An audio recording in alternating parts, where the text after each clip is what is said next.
Imagine this. You're flying. Everything is routine. Then suddenly, the aircraft pitches downward, uncontrollably. On January 31st, 2000, at precisely 4:20 p.m., a McDonnell Douglas MD-83, carrying 88 people, was cruising 4.5 kilometers north off Anacapa Island, California, United States of America. Without warning, the nose dropped. The pilots struggled to manage the aircraft as the trim issues escalated, fighting against a force they couldn't name, a problem nobody was looking for. This wasn't a sudden engine failure or a freak weather event. This was a deep mechanical betrayal. How could a modern airliner, flying a routine route, suddenly lose all control, defying every input from the cockpit, putting 88 lives in immediate peril? The answer lay hidden, not in an obvious system breakdown, but in the slow, silent degradation of a single, critical component, waiting for its moment to turn an everyday flight into a devastating disaster. I'm Captain James Harlow, and after 28 years in commercial aviation, I've analyzed countless accidents. What I've learned is that the most critical failures often hide in plain sight.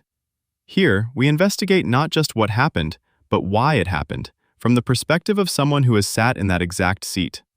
And that's where it all went wrong. This particular McDonnell Douglas MD-83, registration N963AS, a 1992 model, had accumulated over 26,584 hours in the air, completing more than 14,315 flights. Powering it were two Pratt & Whitney JT8D-219 engines. At the controls were Captain Robert Thompson and First Officer Scott Tansky. Captain Thompson, a seasoned pilot with over 17,000 hours, was known for his calm, methodical approach. First Officer Tansky, equally experienced with over 8,000 hours, was praised for his sharp wit and meticulous attention to detail. The cabin was quiet. Among the 88 people on board, many were returning from winter vacations in Puerto Vallarta, Mexico, heading for San Francisco. Let me tell you who these people were.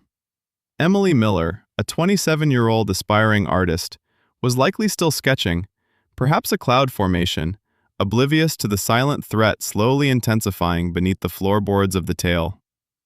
There was also Don Gross, a 50-year-old pharmaceutical sales executive, on his way home to Seattle, looking forward to his son's basketball game. And then there was Kevin Storr, a 40-year-old financial analyst, traveling with his wife and two young children, excited about their upcoming move to a new home. 88 lives, each with their own story, now unknowingly connected to the fate of a small, failing part. Then, approximately 1 hour and 43 minutes into the flight, at around 3:37 p.m. Pacific Standard Time, a subtle anomaly presented itself. The pilots noticed a slight stiffness in the horizontal stabilizer trim system, the very mechanism that adjusted the aircraft's pitch. They were trying to make a minor trim adjustment, a routine input to maintain level flight, but the control wheel felt unusually heavy. It was a sensation every pilot recognizes. Something isn't quite right. They attempted to troubleshoot. Captain Thompson tried using the electric trim, moving the small switch on his yoke that typically makes precise adjustments to the stabilizer's angle. It responded sluggishly, then seemed to stop working altogether. First Officer Tansky then tried his own electric trim switch. No change. Here's the thing. In a situation like this, the first thought is usually an electrical glitch or a minor malfunction. There are circuit breakers for the trim system. They checked them. All appeared normal. With the electric trim unresponsive, they turned to the manual trim wheel, a larger wheel located on the center console. This wheel directly connects to the Acme screw mechanism, allowing pilots to manually crank the stabilizer up or down. Captain Thompson started turning the wheel. It was incredibly stiff. He described it later, through initial reports, as feeling like it was bound up. This was unusual. Manual trim should provide a direct, albeit slower, way to move the stabilizer. The resistance suggested a mechanical issue, not just an electrical one.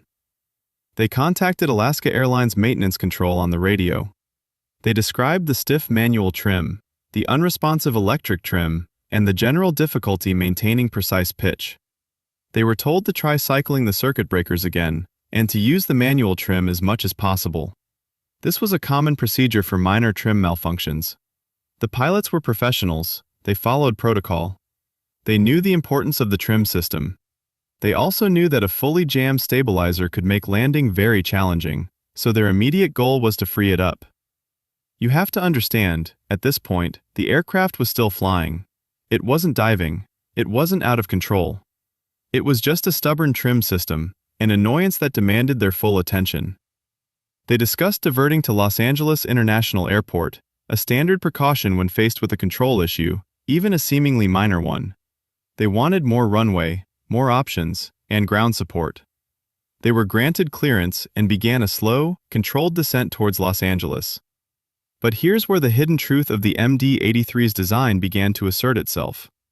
The Acme screw and its mating nut, as we discussed, were wearing down. What the pilots didn't know was that the manual trim, instead of turning the screw and moving the nut, was actually grinding the remaining threads away at an accelerated rate. Every turn of that stiff manual trim wheel was bringing them closer to catastrophe. It wasn't fixing the problem, it was destroying the mechanism. Look, the investigation later revealed a critical detail that shifted the entire narrative. This wasn't an isolated incident. Records showed that this very aircraft, N963AS, had experienced similar trim system issues in the past, with maintenance logs detailing unusual stiffness in the horizontal stabilizer trim dating back several years. Mechanics had inspected the system, lubricated it, and occasionally replaced components. However, the true extent of the Acme screw and nuts wear was notoriously difficult to detect without a complete disassembly, a procedure not routinely performed. The Federal Aviation Administration, or FAA, had approved a maintenance program that prioritized lubrication and visual inspection over precise measurement of thread wear for this critical component. Here's the thing. This component, the Acme screw assembly, was not considered life-limited, meaning it wasn't required to be replaced after a certain number of hours or cycles, only on condition. This policy, combined with inspection methods that proved insufficient, created an ignored controversy in the industry. It was a known vulnerability in the inspection methods for this particular component, a systemic flaw that everyone had hoped would never manifest so fatally. Nobody saw this coming, despite the warnings hidden within the logs. As the MD-83 continued its slow, controlled descent towards Los Angeles, the situation in the cockpit grew desperate. The pilots knew they were losing the battle against the horizontal stabilizer. At approximately 4:09 p.m., at precisely 16:09 and 33 seconds Pacific Standard Time, Captain Thompson radioed air traffic control and declared an emergency. His voice was calm, but the message was stark. They had lost pitch control, and the aircraft was descending uncontrollably. This was no longer a stubborn trim system. This was a fight for their lives and the lives of the 86 other souls on board. The struggle to maintain a stable pitch was intensifying, demanding extreme effort from both pilots. They were pushing and pulling on the control yokes with all their might, trying to counteract the unexpected pitch changes. Each input, each desperate attempt to control the aircraft was a Herculean effort. You have to understand, a pilot uses the trim to relieve control pressures. When the trim fails, you are constantly fighting the aircraft's natural tendencies. It is physically exhausting, and it drains mental capacity. Here's the thing. While Captain Thompson and First Officer Tansky fought, maintenance personnel on the ground, listening to the transmissions, were trying to make sense of what was happening. They were reviewing technical manuals, looking for a solution, but the true depth of the Acme screw's degradation was beyond their comprehension at that moment. The information they had, based on standard procedures, suggested a simple jam or an electrical fault. They couldn't know that the very act of manually trying to force the trim was irrevocably destroying the last remaining threads of the nut. And that's where a deeper, systemic failure truly reveals itself. The investigation later unearthed a crucial piece of data that contradicted the surface narrative. Just 14 months before the accident, in October of 1998, this very aircraft, N963AS, had undergone a routine stabilizer lubrication. During that maintenance, Mechanics noted that the Acme screw assembly felt stiff. They lubricated it, following protocol, and declared it airworthy. But they also noted excessive free play in the horizontal stabilizer, a symptom of wear that should have triggered a deeper inspection. This crucial observation, a tangible warning, was not escalated as a critical finding. It was merely noted, then filed away, overshadowed by the routine lubrication. Nobody saw this coming, even when the signs were literally in the maintenance logbook. This wasn't a hidden flaw, it was a visible warning, masked by insufficient inspection requirements and an industry culture that, in some areas, prioritized quick fixes over preventative replacements for components not deemed life-limited. Back in the cockpit, the MD-83 was now bucking and pitching with terrifying violence. The sounds would have been immense, the straining of the airframe, the blaring of alarms.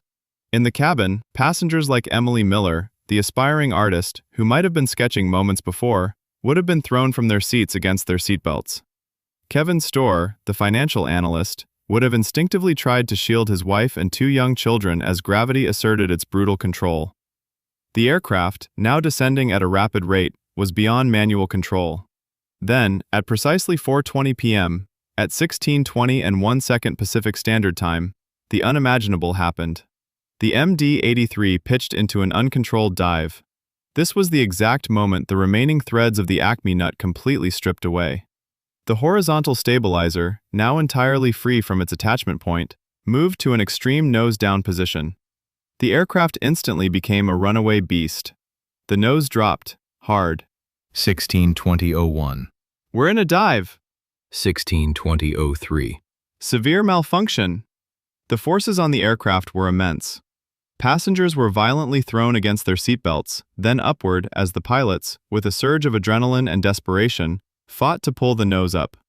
The MD-83 then inverted, rolling onto its back.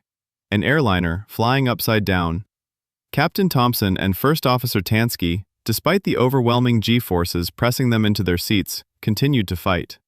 They tried to manually override the stabilizer, to move it with sheer force, but the mechanism was gone.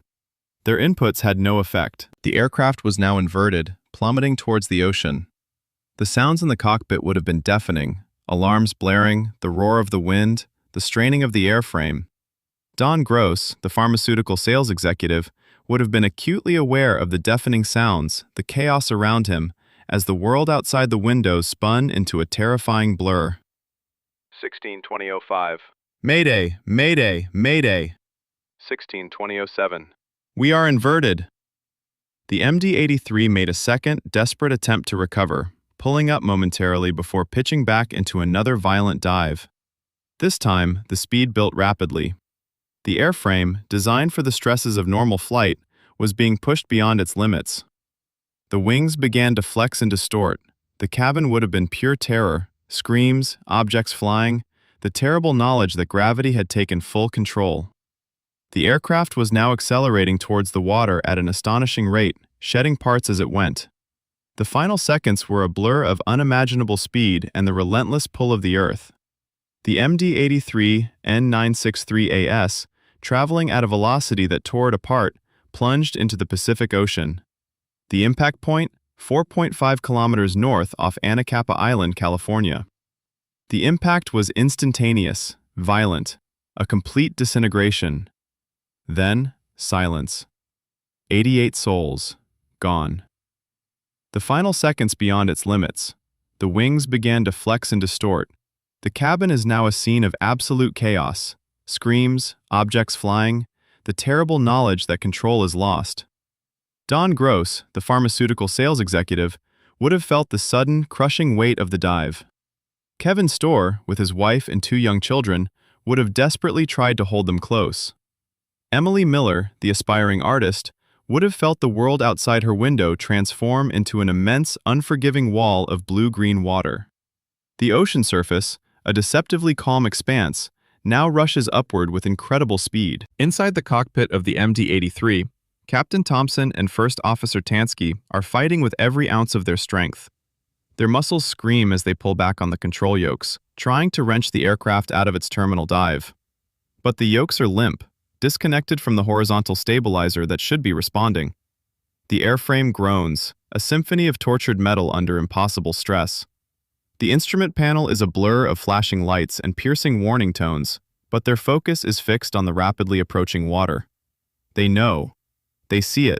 They feel the overwhelming G-forces, first pinning them deep into their seats, then momentarily releasing them as the aircraft contorts, its structure twisting against the airflow. In the cabin, the desperation is absolute.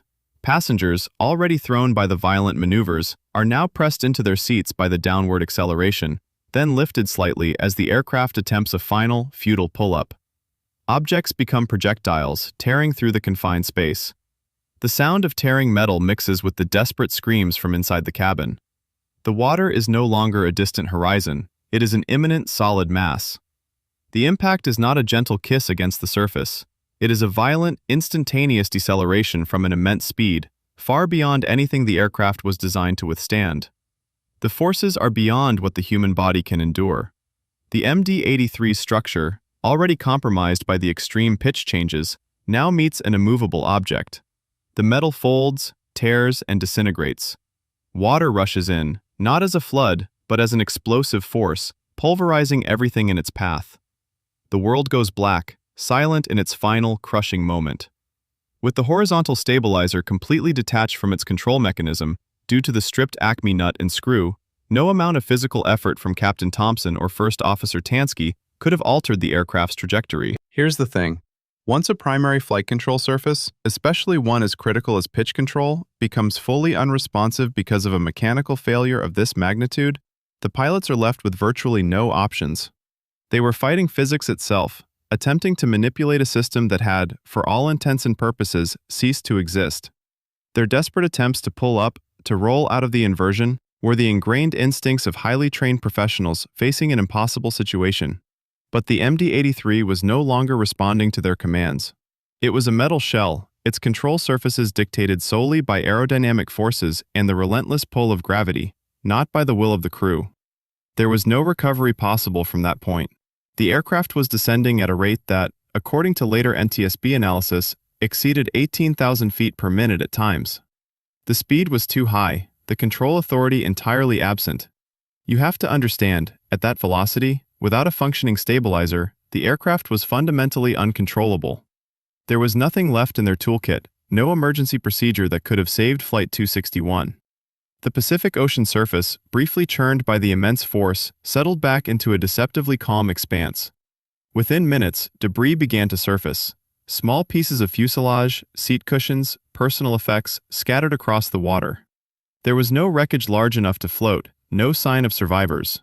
Coast Guard units, already aware of the emergency declaration, were immediately dispatched to the last known position, 4.5 kilometers north off Anacapa Island. Their initial reports were grim. The scale of the destruction was evident from the scattered debris field that rapidly expanded with the currents. Recovery efforts began swiftly, transitioning from a desperate search and rescue mission to a somber recovery operation within hours. The National Transportation Safety Board, the NTSB, was notified. Their dedicated GO team, a group of highly specialized accident investigators, immediately mobilized. Their urgent mission? To reconstruct the final moments and find out precisely why Flight 261 plunged from the sky. Meanwhile, at San Francisco International Airport, families waiting for Flight 261 were met with the news no one ever wants to hear. The initial reports were vague, then devastatingly clear.